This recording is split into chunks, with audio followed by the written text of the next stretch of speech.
The phone on my kitchen counter was already on speaker when my world tilted sideways. I'd been folding laundry socks, specifically, because that's what normal Tuesday afternoons look like when you're a mom of two. The basket sat between me and a pile of mismatched cotton casualties, and I was actually feeling pretty good about life. Lucy and Noah were at the table behind me, sharing the good crayons, working on what Lucy called a family portrait that featured everyone with triangle bodies and circle heads. Then Allison's voice cut through the room like a knife through butter. I know you'll understand. Kat, we're curating a very specific future leader image for Madison's party. Lucy and Noah are sweet, but they don't quite fit the aesthetic we need for these VIP parents. I froze. The sock, one of Noah's tiny Spider-Man ones, dangled from my hand like a surrender flag. Wait. My voice came out strangled. What did you just say? Behind me, Lucy hummed while she colored. Noah made explosion noises as he added what I assumed were dinosaurs to the family scene. They had no idea. No clue that their aunt, my own sister, was currently explaining why they weren't good enough to attend their cousin's birthday party. You're not inviting them? I turned toward the phone, my hands starting to shake. Allison, their family. Oh, Kat. Her tone shifted to that practiced sympathy she'd perfected over the years, the one that made you feel like you were the unreasonable one. This is exactly why I wanted to talk to you privately. It's better for them not to be there. They'd feel so out of place among these high-caliber kids. Madison's guest list is very strategic this year. We're talking children of venture capitalists, tech executives, the mayor's daughter. It's about networking. Madison's future depends on these connections. High-caliber kids. The words settled in my chest like stones. They're 7 and 5, I said slowly. It's a birthday party, not a shareholder meeting. Don't be naive. Allison's voice took on an edge. These relationships matter. Brian and I have worked incredibly hard to get Madison into Rosewood Academy. Do you know what the competition is like? We can't afford to have her associated with… She caught herself, but not quickly enough. Associated with what? My voice was barely a whisper. Finish that sentence, Allison. I just mean, your kids are wonderful in their own way, but they're not quite at the same developmental level. Madison's friends are all reading at 8th grade levels. They're taking Mandarin and competitive chess. I don't want Lucy and Noah to feel bad about themselves. The Spider-Man sock fell from my hand. I'd spent 34 years as the peacekeeper.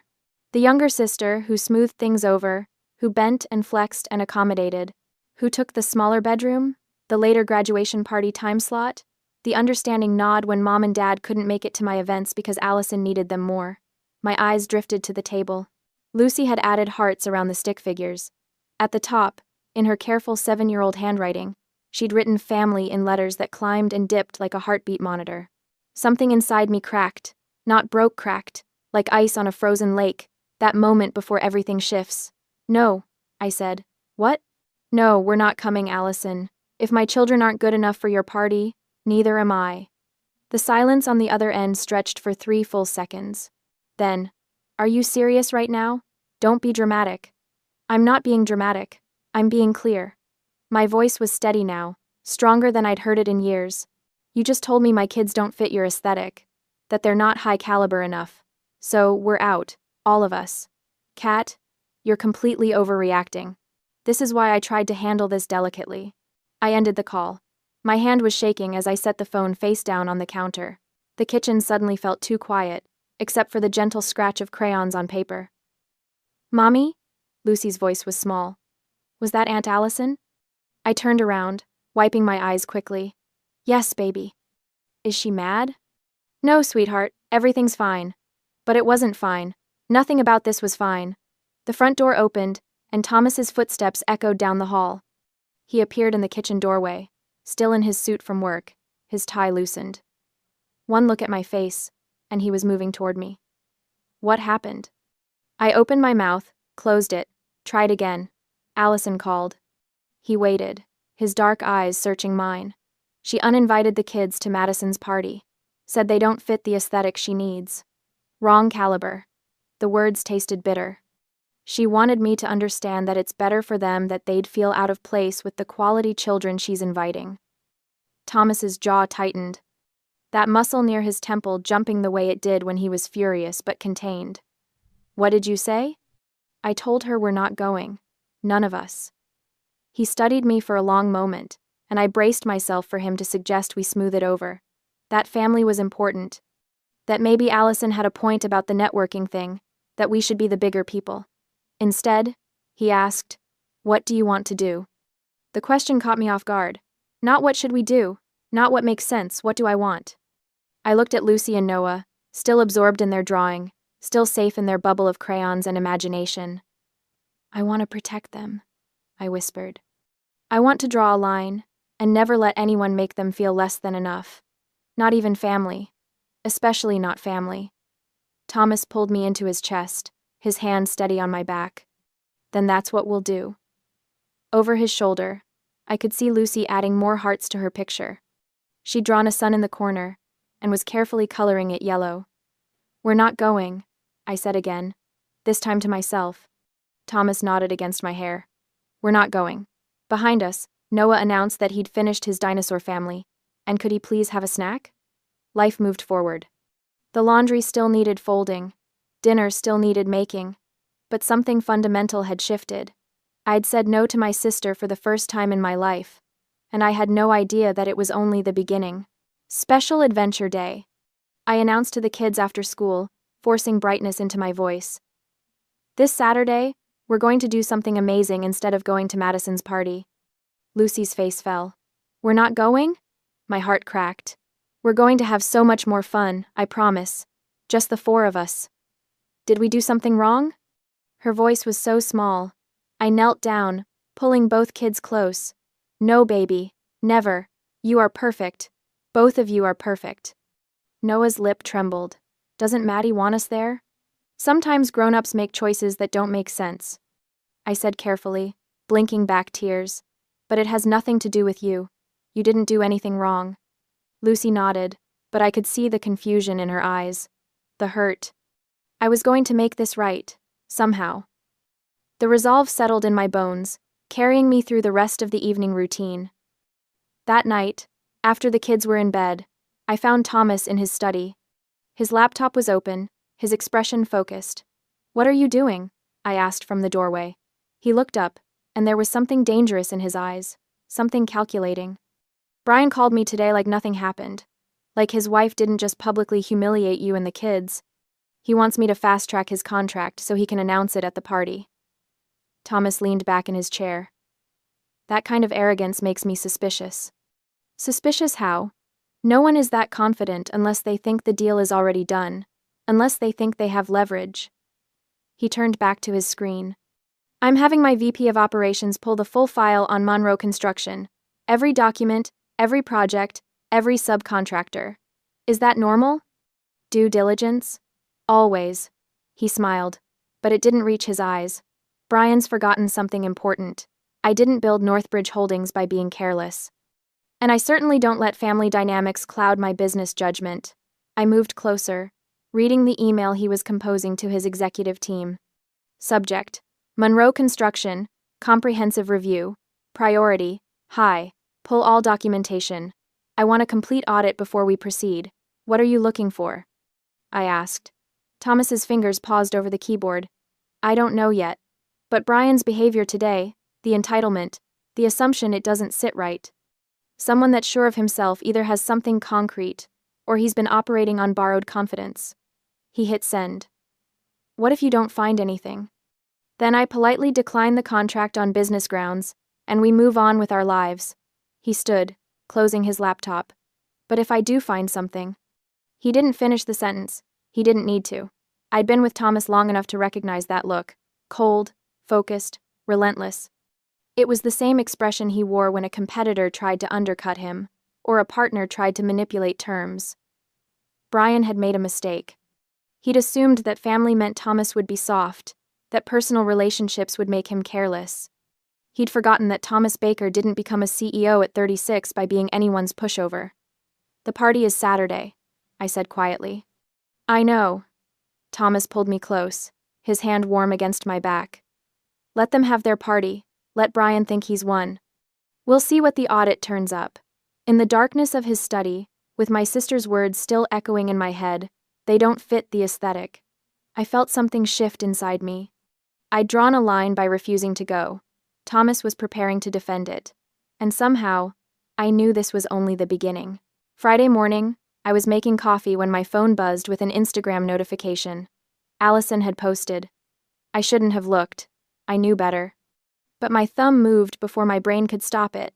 And there it was, a perfectly staged photo of gold-embossed invitations fanned across her marble countertop.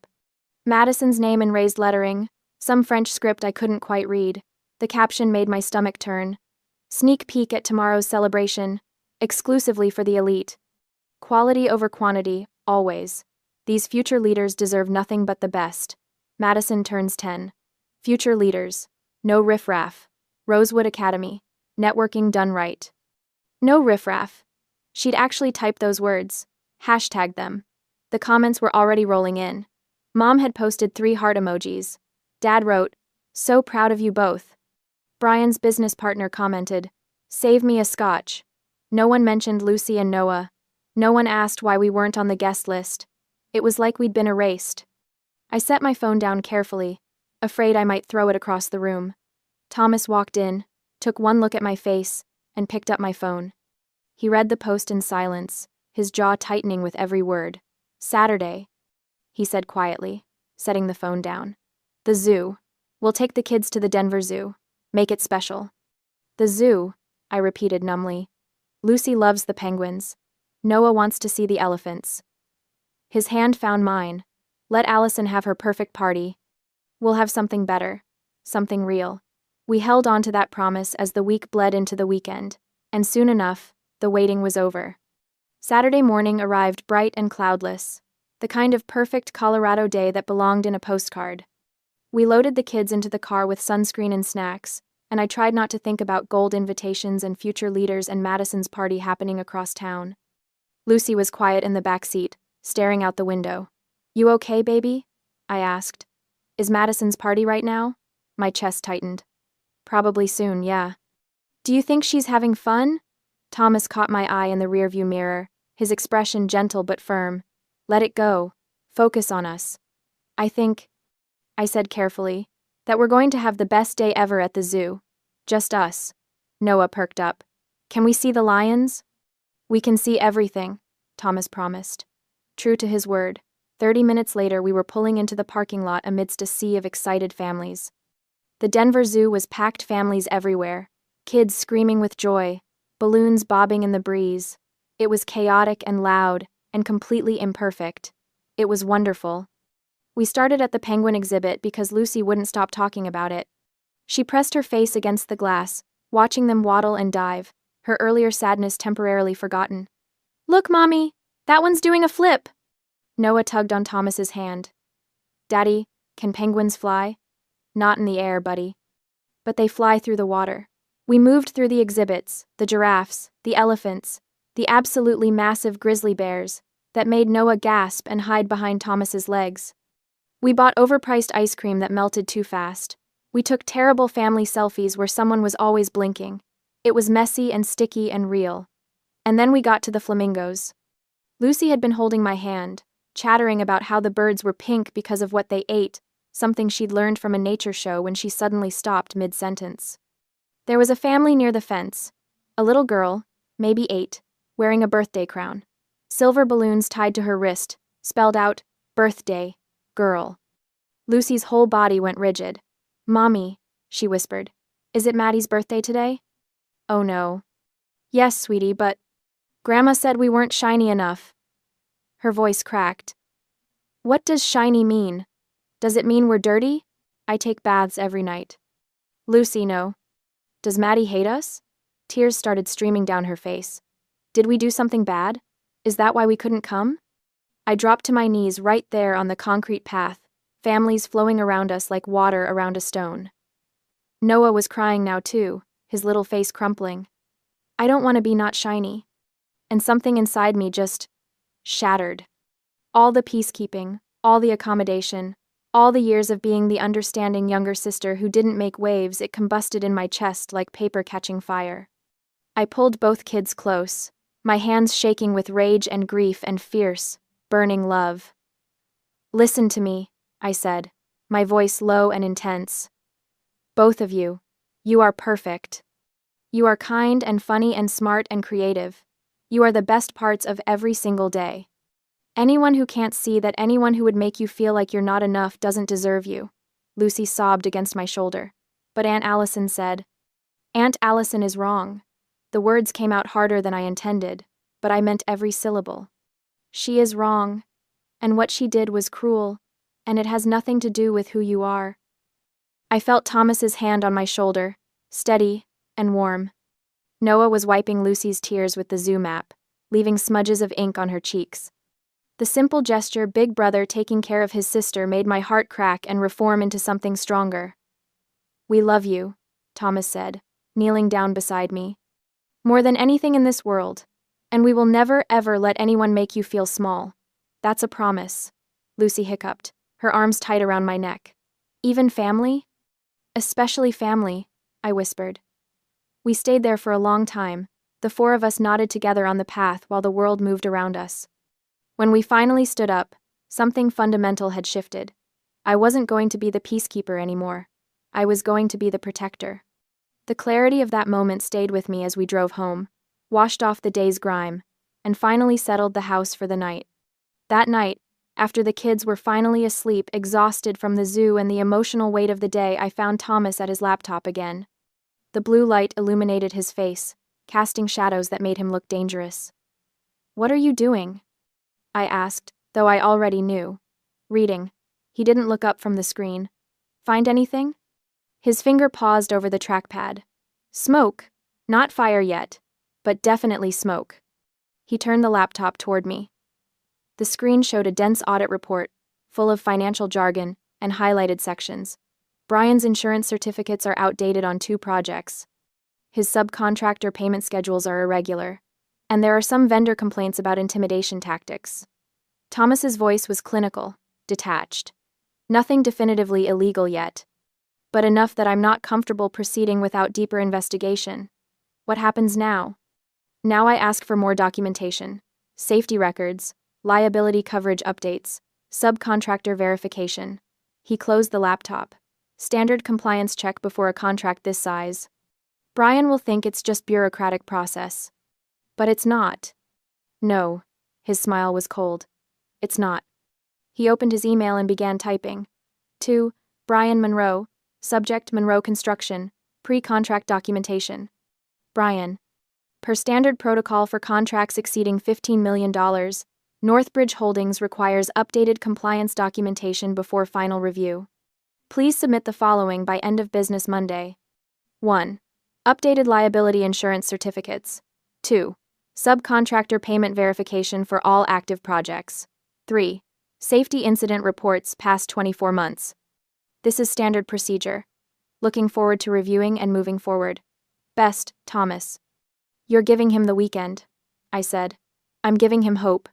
Thomas hit send. Let him enjoy Madison's party. Let him brag to his country club friends about the big Northbridge deal. Let him think he's won. And then? Thomas stood, closing his laptop with a soft click. And then we see how he handles actual scrutiny. In the darkness of his study, I saw my husband clearly not just the CEO, not just the careful businessman, but the man who'd knelt beside me on a zoo path and promised our children he'd never let anyone make them feel small. They hurt our kids, I said quietly. I know. This isn't just about business anymore, is it? Thomas's hand found mine in the dark. It was always about family, Catherine. Brian just forgot which family actually matters. Upstairs, I could hear Noah's sound machine humming through the monitor. Lucy had probably kicked off her covers again, the way she always did. Tomorrow was Sunday. Allison would probably post party photos Madison with her elite friends, the perfect aesthetic, quality over quantity. But Monday was coming, and with it, consequences. Sunday passed in a blur of quiet tension, a holding pattern before the storm. Monday morning arrived with deceptive calm. I woke up to sunlight streaming through the curtains and Thomas already dressed for work, his tie perfectly knotted, his expression unreadable. Big day? I asked, though I already knew the answer. Just another Monday. He kissed my forehead. I sent the documentation request to Brian Saturday night. Let's see how quickly he responds. After he left, I made breakfast and got the kids ready for school. Lucy was still quiet, more subdued than usual, and it made my chest ache. Noah asked twice if we could go back to the zoo, and I promised we would soon. I didn't check my phone, didn't look at the family group chat, didn't scroll Instagram to see the inevitable flood of party photos. I'd gone silent, and the silence felt like power. It was a quiet strength that carried me through the weekend and into the start of the week, shielding me from the noise outside. By afternoon, my mother had apparently noticed. My phone rang her name on the screen and I let it go to voicemail. She called again. I declined. A text appeared. "Catherine, this silent treatment is childish. Your sister's feelings are hurt." I stared at the message for a long moment, then set my phone face down on the counter. Allison's feelings were hurt. Not my children's, not Lucy's, who'd cried at the zoo, not Noah's, who'd asked if he was dirty. Allison's. I didn't respond. I let the screen go dark, maintaining my silence until the evening brought news. That evening, Thomas came home with his tablet, his expression thoughtful. "Brian sent the documentation," he said, showing me the email. "Tom, here's everything you requested. Standard stuff, all in order. Let's get this signed. Need to announce by next week? Investors are getting antsy. Also, can we have lunch on Friday? Got some great momentum going." "He thinks the deal is moving forward," I said. "He's certain of it." Thomas scrolled through the attached files. "Look at the tone. Casual, confident. He's already talking about next steps." "Is everything in order?" Thomas's smile was razor sharp. "That's what my legal team is determining right now. But there's something else." He opened another document. "Brian's been telling people the deal is done. My assistant heard it from 3 different sources today. He's been at the country club, telling investors that Northbridge Holdings is fully committed to funding his expansion." "But you haven't signed anything." "Exactly." Thomas set down the tablet. "So either Brian is prematurely celebrating, or he's been operating under the assumption that family loyalty would guarantee the contract. Either way, it's poor business practice. And if the documentation doesn't check out, then we have a bigger problem." The threat of that problem lingered in the back of our minds for the following days, a storm gathering on the horizon. Thursday evening, while I was helping Lucy with her homework, Thomas's tablet pinged. He picked it up, read the screen, and went very still. "Catherine." Something in his voice made me look up. "What is it?" He didn't answer immediately, just kept reading, his fingers scrolling slowly down the screen. His jaw was tight, that muscle near his temple jumping. "Thomas?" "Brian's been using my name." His voice was flat, controlled. "For 18 months, he's been telling suppliers and subcontractors that the Northbridge deal was finalized. That I'd personally guaranteed his expansion funding." My stomach dropped. "What?" He turned the tablet toward me. It was an audit report, 47 pages of dense text and highlighted sections. The header read, "Monroe Construction, Comprehensive Review, Confidential." "Page 12, Thomas said quietly. "Safety violations. Minor but consistent. Corners being cut." He scrolled. "Page 23. Irregular subcontractor payments. Not illegal but ethically questionable." Scrolled again. "Page 47. His finger tapped the screen. "This is where it gets interesting." I leaned closer, reading the highlighted section. Subject: Brian Monroe. Findings indicate the subject has repeatedly invoked Northbridge Holdings and CEO Thomas Baker by name when negotiating with suppliers, stating that the deal is done, and my brother-in-law is backing me fully. Multiple vendors report feeling coerced into accepting lower bids based on these assurances. Cross-reference check confirms no such agreement was finalized during this period. The words blurred in front of my eyes. "He's been bullying people," I whispered. "Using your name to intimidate them. For a year and a half." Thomas's voice was ice. "Before we ever discussed the contract formally. Before any due diligence. He's been operating as if the money was already his. That's fraud. It's at minimum misrepresentation. At worst." Thomas closed the tablet. "At worst, it's criminal fraud." We sat in silence, the weight of the discovery settling over us. In the other room, Lucy was singing to herself some song from school about autumn leaves. Noah was building a tower with blocks, the soft clatter of wood on wood punctuating the quiet. They had no idea that their uncle was a liar, that their aunt had called them low caliber. that their grandparents had sided with cruelty. "What are you going to do?" I asked. Thomas picked up his tablet again, opening his email.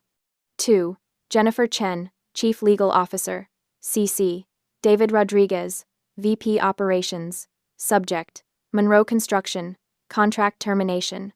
Jennifer, please prepare formal termination documentation for the Monroe Construction proposal. Grounds: material misrepresentation, unauthorized use of company name, and due diligence failures. Full audit report attached. I want a complete legal review by end of business Friday. Do not contact Brian Monroe until I give explicit authorization. SCTAR. He hit send. "You're ending it," I said. "I'm protecting my company." Thomas set down the tablet and looked at me. "And I'm making sure Brian understands something important. Family doesn't mean I'm careless. It especially doesn't mean I tolerate fraud. When will you tell him?" "Monday." His smile was cold, calculated. Let him have his weekend. Let him make his plans, tell his investors, celebrate his inevitable success. Thomas stood, straightening his tie. He's going to need the good memories. I watched my husband, this man who'd knelt beside me at the zoo, who'd promised our children he'd never let anyone hurt them, and saw something fierce and protective burning in his eyes. "This is going to destroy his business," I said quietly. "He destroyed it himself." Thomas's voice was matter of fact. "I'm just declining to save him from his own decisions." Through the doorway, I could see Lucy and Noah's family portraits still hanging on the refrigerator. Stick figures with circle heads and triangle bodies, surrounded by hearts. "Family," written in crooked letters across the top. "Monday," I repeated. Thomas nodded.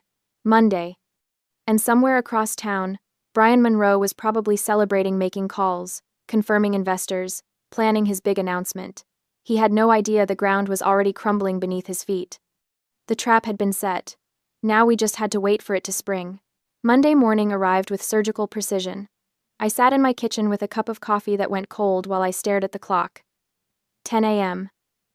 That's when Brian's meeting was scheduled. Thomas had left the house at 7:30, his expression unreadable behind his sunglasses. He'd kissed me goodbye, squeezed my hand once, and said nothing about what was coming. He didn't need to. I knew. I didn't have to witness it to know it was happening, though the details would come soon enough. Later, Thomas would tell me everything. How Brian arrived at Northbridge Holdings 15 minutes early, carrying a bottle of champagne in a gift bag. How he'd joked with the receptionist about celebrating. How he'd actually practiced his investor pitch in the elevator, muttering numbers under his breath. Brian thought he was walking into a coronation. He walked into an execution. Conference Room C was on the 14th floor, all glass walls and polished mahogany, the kind of room where million-dollar decisions happened over coffee and handshakes. Brian strutted in at exactly 10 a.m., his smile wide and confident. Then he saw the welcoming committee. Thomas sat at the head of the table, perfectly still.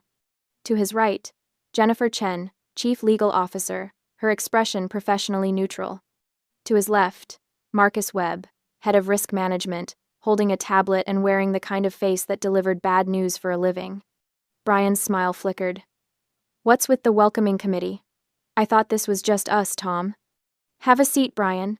Thomas's voice was arctic calm. Brian sat, but his hands were already fidgeting with his tie. "Is something wrong? Did legal find an issue with the paperwork? I can get revised documents by..." Thomas slid a manila folder across the table. The sound of paper on wood was deafening in the silent room. "Monroe Construction. Audit findings," Thomas said. 47 pages. "I recommend starting on page 12. Brian's laugh came out nervous, strangled. "What is this? Tom, we don't need a formal audit like this.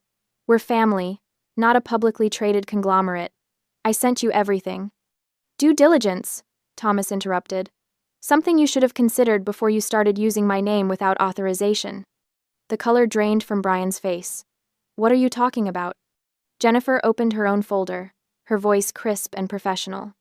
"For the past 18 months, you've been telling suppliers, subcontractors, and investors that Northbridge Holdings had already committed to funding your expansion. You invoked Thomas Baker's name specifically, stating the deal was finalized and guaranteed. That's just networking, building relationships. Everyone does that." "Everyone doesn't commit fraud." Marcus tapped his tablet. turning it toward Brian. We have documented testimony from 7 different vendors. You threatened them with loss of future contracts if they didn't accept your price demands. You told them that Northbridge was backing you, that Thomas had personally approved the partnership, and that anyone who didn't cooperate would be blacklisted. Brian's hands were shaking now. Those are misunderstandings. Business communication. You're taking casual conversations and twisting. Page 23, Thomas said quietly. You failed to pay subcontractors on the Riverside project for 43 days. When they complained, you told them the money was coming from Northbridge and they needed to be patient, but we had no agreement, no contract, no commitment. I was anticipating the deal. I needed to keep projects moving. You lied. Thomas's voice didn't rise. It didn't need to. You misrepresented your financial position, manipulated vendors using my company's reputation, and built your expansion plans on a foundation of fraud. Brian stood abruptly, his chair scraping back. You can't kill a deal over paperwork. We're family. This is ridiculous. Catherine is just being dramatic about the party, and now you're punishing me for... Sit down. The command was soft, but Brian sat. Thomas leaned forward, his hands folded on the table. This has nothing to do with the party. Though your character there was certainly revealing. You and your wife ranked children by social value. You excluded my son and daughter because they didn't fit your aesthetic. That showed me exactly who you are. Tom, come on. But this? Thomas tapped the folder. This is about business. You manipulated relationships for personal gain. You lied to vendors, threatened suppliers, and used my name, my company's reputation to bully people into accepting your terms. For 18 months, you operated as if my money was already yours. Brian's face was red now, sweat beading on his forehead. I can fix this. I can apologize to the vendors. I can... Page 47. Thomas's voice was ice. You told the Highlands Project investors that I was your brother-in-law, and that family loyalty guaranteed the Northbridge partnership. You sold them shares in your expansion based on money you didn't have. That's investment fraud, Brian. The room went silent. Jennifer slid a document across the table. Official letterhead, dense legal text. Northbridge Holdings is formally declining the Monroe construction proposal, she said. Effective immediately. Furthermore, we are legally obligated to report these findings to the state licensing board. They'll conduct their own investigation. Brian stared at the letter like it was written in a foreign language. You can't. The licensing board? That could shut me down. I have projects in progress. I have employees. You have consequences. Thomas stood, buttoning his suit jacket. Which you earned. I built Northbridge on integrity, Brian. I don't cut corners, I don't manipulate people, and I sure as hell don't use my family connections to bully vendors. Please. Brian's voice cracked. Tom, please. The $18 million, it's my lifeline. Without it, I lose everything. The expansion, the investors, the lifestyle you couldn't actually afford. Thomas opened the folder again. You taught my children something valuable this week, Brian. You taught them that some people aren't worth having in your life, even if they're related. Especially if they're related. This is about the party. Brian's voice turned desperate, angry. You're destroying my business because of a stupid birthday party. No. Thomas's voice was final. You destroyed your business the moment you decided integrity was optional. I'm just declining to save you from your own decisions. He walked to the door, paused, looked back. The champagne was a nice touch, though. Very presumptuous. Thomas left. Jennifer and Marcus followed, taking their folders and tablets and the smoking ruins of Brian's future with them. Brian sat alone in conference room C, staring at the termination letter, the bottle of champagne sweating condensation onto the mahogany table. While he sat in the wreckage of his arrogance, my day continued with the rhythmic normalcy of household chores. My phone rang at 2:30 that afternoon. I was folding laundry, the same basket of mismatched socks that had been there when Allison first called. The symmetry wasn't lost on me. Allison's name flashed on the screen. I let it ring 4 times before answering. Catherine. Her voice was shaking with rage. What did you do? I'm doing laundry, I said calmly. What's up? Don't play innocent. Brian just got home. Her voice broke. You ruined us. Thomas destroyed his business. Over what? Over a birthday party? I didn't ruin anything, Allison. I stayed home and had pizza with my kids. You turned your husband against us.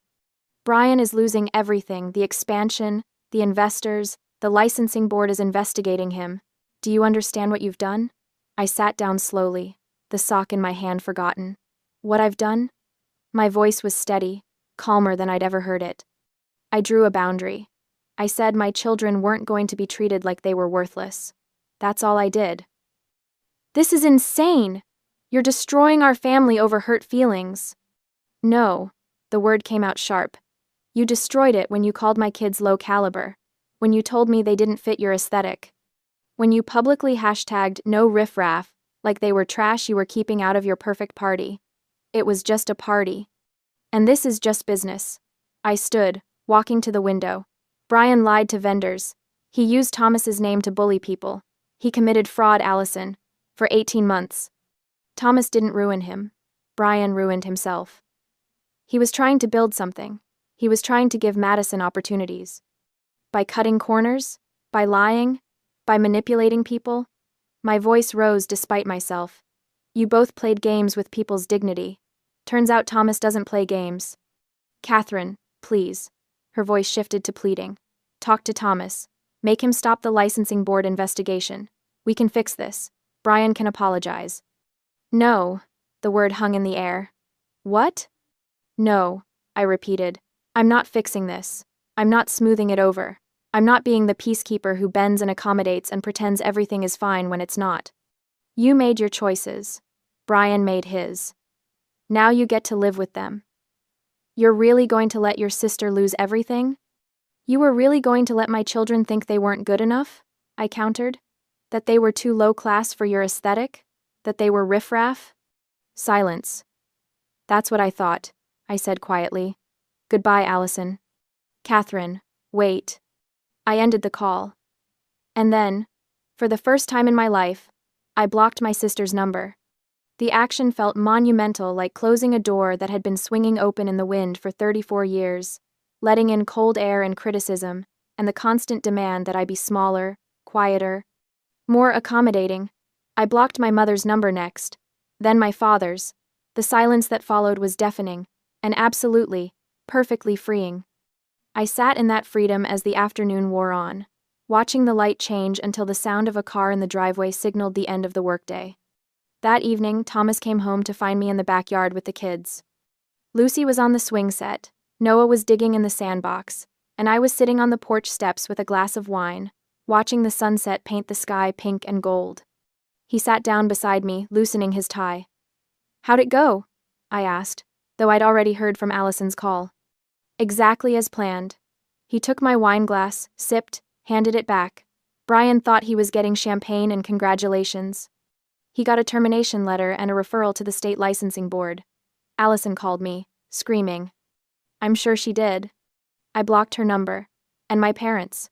Thomas turned to look at me, his expression unreadable. How do you feel? I watched Lucy pump her legs, going higher and higher, her hair streaming behind her like a flag. Noah was building a sandcastle, humming to himself. Free, I said honestly. Lighter, like I've been carrying something heavy for so long that I forgot I was carrying it, and now I've finally put it down. Thomas's arm came around my shoulders, warm and solid. They called my babies riffraff, I whispered, and I almost let it go. I almost peace-kept my way through it like I always do. But you didn't. No, I leaned into him. I didn't. I drew a line, and you defended it. Always will, Lucy called out from the swing. Mommy, watch how high I can go. I watched her arc through the air, fearless and laughing, and felt something settle in my chest, something that felt like peace but stronger, like armor made of love. Brian taught them they weren't good enough, I said. Now they'll grow up knowing that anyone who can't see their value doesn't deserve space in their lives. Even family, Thomas agreed, especially family. The sun sank lower, painting everything gold. Noah abandoned his sandcastle to join Lucy on the swings, and their laughter rang out across the yard like bells. Tomorrow, Brian would start dealing with the consequences of 18 months of fraud. Allison would face the social fallout of her crumbling status.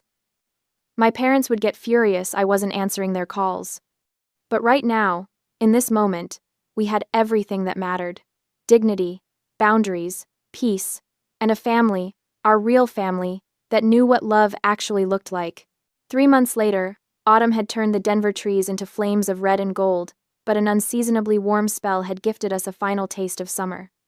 I stood in my backyard on a Saturday afternoon, watching Lucy and Noah shriek with joy in the inflatable pool we'd dragged back out of the garage. Even though it was technically October, the sun was blazing, and the kids were splashing each other, and the 3 neighborhood kids who joined them. It was chaotic. It was messy. It was absolutely nothing like an exclusive, curated, aesthetically perfect party. It was better. "You're going to have mud tracked through your house for weeks," Jen said from her lawn chair, sipping lemonade. She was my closest friend from book club, and the only person I'd told the full story to. Worth it. I flipped a burger on the grill, the smoke curling up into the crisp air. "Did you see Noah's face when Tommy from next door said he wanted to be on his team? Pure joy. That's what parties should look like." Paper plates were stacked on the picnic table, the cheap kind with cartoon characters on them, red Solo cups, a cooler full of juice boxes and beer. Hot dogs next to gourmet burgers because some of the kids were picky.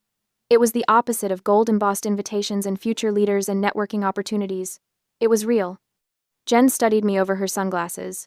"Can I ask you something?" "Sure. Do you feel guilty? About what happened with Brian and Allison?" I considered the question while I turned the burgers. Did I feel guilty? Brian's construction company had downsized significantly. The state licensing board investigation had found enough violations that he'd been fined heavily and put under regulatory supervision. The big expansion he'd planned was dead.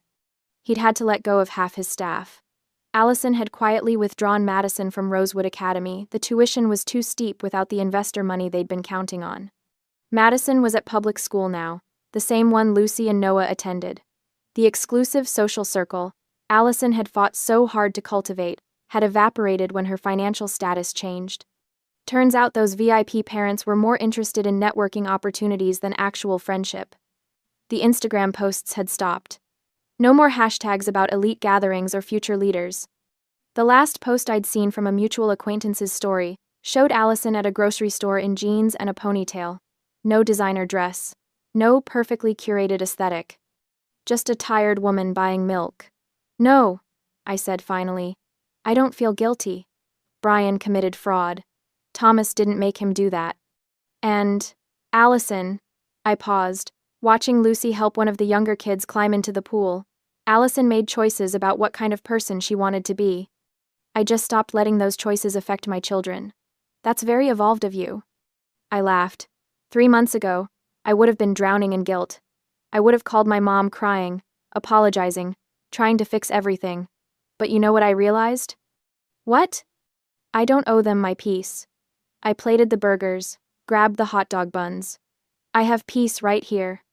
Why would I give that up to make people comfortable who were perfectly fine making my kids uncomfortable? Jen raised her lemonade in a toast. To boundaries.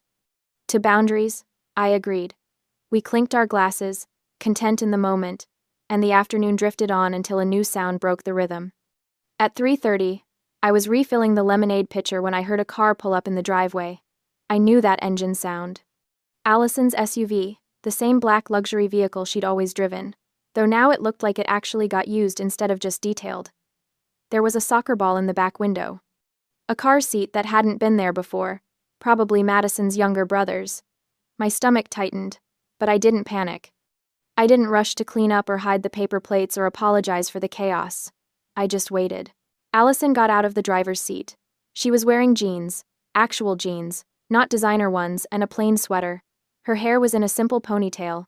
No makeup except maybe some lip gloss. She looked tired, real, human.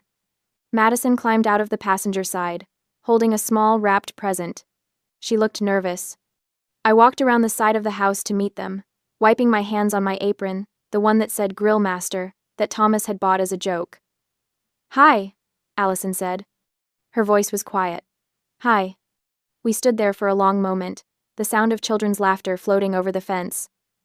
"I called first," Allison said, "but you blocked my number." "I did. So I took a chance that you might be home on a Saturday afternoon. She glanced at Madison. We brought a present for Noah. His birthday is this week, right? I nodded slowly. Noah turned 6 on Tuesday. Can we? Allison's voice cracked. Can we come in? I should have said no. I should have protected my peace, maintained my boundaries, sent them away to preserve the hard-won serenity I'd built over the past 3 months. But Madison was looking at me with hopeful eyes, and Lucy was shrieking happily in the backyard, and I realized something important. I wasn't the peacekeeper anymore. I didn't need to fix everything or smooth things over or pretend like nothing had happened. But I could decide, on my terms, what forgiveness looked like. Come on, I said, gesturing toward the backyard. Fair warning, it's chaos back there. Allison's smile was small, genuine. I think we can handle chaos. She followed me around the side of the house, clutching the gift like a shield. Madison spotted the pool immediately and froze, clearly uncertain if she was allowed to join. Lucy looked up, saw her cousin, and waved enthusiastically. Maddie, come play. We're having a water war. No hesitation, no grudge, just pure forgiveness. Madison looked at Allison, who nodded. Within minutes, Madison had ditched her shoes and was in the pool fully clothed, laughing as Noah splashed her with water. The kids didn't care about aesthetics or exclusive guest lists, or who fit whose image. They just cared about having fun. Allison stood beside me at the grill, watching. Her hands were shaking. Catherine, she said quietly. I'm sorry. The words hung in the air between us. I didn't respond immediately. I plated a hot dog, added ketchup for one of the kids, handed it over. What exactly are you sorry for? I asked finally. Allison flinched. For what I said about Lucy and Noah, for the party, for... She took a shaky breath. For spending so long trying to impress people who didn't actually care about us that I forgot what actually matters, which is... family. Real family. Not networking contacts or social status. She wiped her eyes. The people at that party? The ones I was so desperate to impress? They dropped us the second Brian's business tanked. Madison's friends from Rosewood stopped returning our calls. Those VIP parents I wanted to network with? They pretended they didn't know me at the grocery store. I handed her a paper plate with a burger. She stared at it. It's not fancy, I said. No gold leaf or truffle oil, just a burger. It's perfect. Allison took the plate, her voice breaking. Catherine, I lost everything trying to look like I had everything. And you actually have everything. Real friends, kids who are happy, a husband who protected you instead of asking you to sacrifice your dignity for business deals. Thomas protected the kids. I corrected. I just stopped letting anyone make them feel small. That's what I should have done. Allison sat down at the picnic table, the paper plate in front of her looking absurd next to her designer purse. I should have been proud of Madison for who she is, not who I wanted her to impress people with, and I should have let her be around her cousins who actually love her, instead of fake friends who only cared about her last name. From the pool, Madison was teaching Noah some kind of complicated splash technique. Lucy was laughing so hard she had hiccups. It's a start, I said carefully. Allison looked up. What? Your apology. It's a start. I sat down across from her. But I'm not who I was 3 months ago, Allison. I'm not the same person. I'm not going to bend and accommodate and pretend like things are fine when they're not. If you're here because you want back into my life, you need to understand something. Okay. My kids come first. Always. If you ever make them feel less than, we're done. Not just blocked, numbers done. Done. I won't sacrifice their well-being for family harmony. Not anymore. Allison nodded, tears streaming down her face. I understand, and I promise no more exclusive parties, no more rankings. No more treating any child like they're not good enough. Good. We sat in silence for a moment, watching the kids play. Madison was completely soaked, her hair plastered to her face, laughing harder than I'd seen her laugh in years. She's happier at public school, Allison admitted, more relaxed, less pressure to be perfect all the time. Lucy loves having her in her class. Really? Really. She talks about Maddie every day. Apparently they're partners in science now. Allison's smile was watery but genuine. I missed 3 months of that. 3 months of my daughter being actually happy because I was too proud to admit I was wrong. You're here now. Am I? Allison looked at me uncertainly. Are we okay? I thought about it, really thought about it. Was I ready to let her back in? To risk the peace I'd built? But then I looked at Madison in the pool, and Lucy teaching her the splash game, and Noah offering to share his juice box. The kids had already forgiven her. Maybe I could too. Slowly, carefully. With boundaries firmly in place. It's a start, I said again. But Allison? I'm not the same person I was. I don't keep peace at the expense of my sanity anymore. I don't accommodate cruelty. And I don't apologize for protecting my family. I don't want you to. Allison reached across the table, her hand hovering near mine. I want to learn how to be like you. Strong, clear, unafraid to draw lines. I didn't take her hand, but I didn't pull away either.